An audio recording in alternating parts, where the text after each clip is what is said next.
Parece que en GTA 6 tendremos un nuevo sistema policial con inteligencia artificial, y en este video vamos a estar analizando esos fragmentos que se filtraron por allá en el 2022, que como podrán estar viendo con esta captura oficial de Rockstar Games en Twitter, comunicaron que habían sufrido una filtración masiva. Por temas de derecho de autor no puedo mostrar las imágenes filtradas, pero recreé algunas de estas con inteligencia artificial. En primer lugar, tenemos esta escena, en una tienda de waffles llamada Hank Waffle Dinner. Lo importante de esto es que se puede ver a Jason y a Lucía ambos robando, pero hay un medidor de cuenta regresiva en la parte superior derecha de la pantalla, con un texto que dice tiempo hasta que llegue la policía. Pero como sabrán, los métodos habituales para ser buscado en GTA nunca han sido realistas, o creíbles hasta ahora, ya que nos están dando la posibilidad de robar sin que la policía aparezca bruscamente de la nada. Esto nos muestra cómo le están poniendo muchísimo más enfoque al realismo, en el sentido de que cuando se comete un crimen, los cuales nosotros mismos tendremos que estar controlando constantemente para evitar que estos mismos llamen a la policía o se vayan corriendo. Ahora, si lo comparamos con GTA V o cualquier otro, al entrar a un área restringida nos ponen automáticamente 6, 5 o 4 estrellas por lo general, a pesar de que nadie nos haya visto. Así que sería interesante ingresar a estas zonas prohibidas y poder tener la posibilidad de recorrerlas con cierto sigilo, sin la necesidad de ser detectados automáticamente de la nada. Volviendo a la escena de la tienda de los waffles,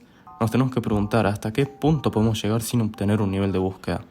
Se nos dan opciones como robar a las personas que están sentadas comiendo en el restaurante y presionar a los cajeros para que entreguen el dinero más rápido. Hay muchos elementos móviles diferentes que intervienen en los robos a pequeñas escalas en el juego, y el hecho de que realmente pueda dictar cómo se lleva a cabo este robo y las diferentes acciones que cometes mientras lo realizas haría de esta experiencia una locura total, tanto para aquellos que les gustan crear contenidos para YouTube, ya sea como estilo película, o para aquellos que les gusta estar roleando con sus amigos de chorros y maleantes. Este medidor que les había mencionado previamente de la policía va a llegar a un punto en el que va a empezar a titilar de rojo y azul, avisándote de que la policía está muy cerca. Y no solo eso, sino que también vas a poder escucharlos como poco a poco se van acercando. Probablemente nos den la posibilidad de rendirnos o de interactuar con la policía, ya que en la filtración se podía ver que al presionar el botón R1 te da la posibilidad de interactuar con ellos, al igual que en Red Dead cuando ves a los NPCs te da la opción de poder hablar con ellos pasivamente, insultarlos, amenazarlos e incluso robarles. Pero algo interesante es que en este punto Lucía aún no tiene un nivel de búsqueda, porque al final del día Lucía y Jason no son buscados. La policía ha sido llamada a un altercado en un lugar, en este caso la tienda de waffles, pero no saben quién es el culpable. Pero a medida que tus crímenes sean cada vez más frecuentes, por más que te escondas atrás del paliacate o distintas ropas, te van a poder identificar fácilmente. Cuando Lucía le dispara a alguien que es uno de los rehenes, justamente aquí en este punto es donde obtiene un nivel de búsqueda de 2 estrellas. Pero incluso en este punto, estando en la línea de visión directa de la única vez que le disparan a Lucía es cuando ella camina hacia afuera del restaurante y la policía está frente a ella. Le disparan un tiro y luego le dicen que es su última oportunidad, que no se mueva, por lo que nuevamente nos dan la posibilidad de rendirnos y evitar que Lucía quede totalmente fusilada. Una vez fuera se los puede ver cómo Lucía entra desde la puerta del pasajero del lado de la derecha y se arrastra hasta llegar a la del conductor. Y luego Jason hace lo mismo pero se queda de acompañante. Y en tan solo cuestión de segundos aparece el siguiente cartel, el cual dice Full Vehicle Description, o en el idioma plebeyo, descripción completa del vehículo, por así decir. Por lo que parece que ahora los autos van a jugar un rol importante en las persecuciones, dándonos la posibilidad de cambiar la matrícula para evitar ser detectados fácilmente. Digamos que sería algo parecido a lo que pasaba en GTA San Andreas, que cuando vos tenías la policía te metías al paint spray y pintabas el auto de cualquier color y no te veían más. Ahora parece que cambiando la matrícula y el color a lo mejor pasarías desapercibido. Pero esto no está confirmado al 100%.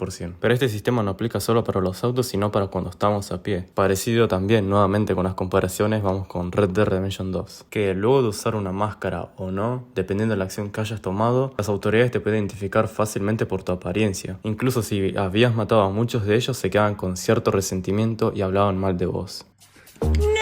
Pero lo que sí se sabe gracias al tráiler 1 es que Lucía va a estar, aunque sea mínimamente, una vez en la cárcel. La verdad que a mí me gustaría poder ver algún tipo de misión dentro de la cárcel, ya que sería algo totalmente nuevo. Y más aún teniendo en cuenta que el personaje es mujer, cosa que hasta ahora nunca había pasado en la saga GTA. Hasta acá el video de hoy. Me gustaría saber qué es lo que opinan ustedes sobre esta nueva mecánica de policías. A mi parecer simplemente se va a implementar en el modo historia, ya que en online sería algo bastante engorroso personalmente. Gracias por mirar.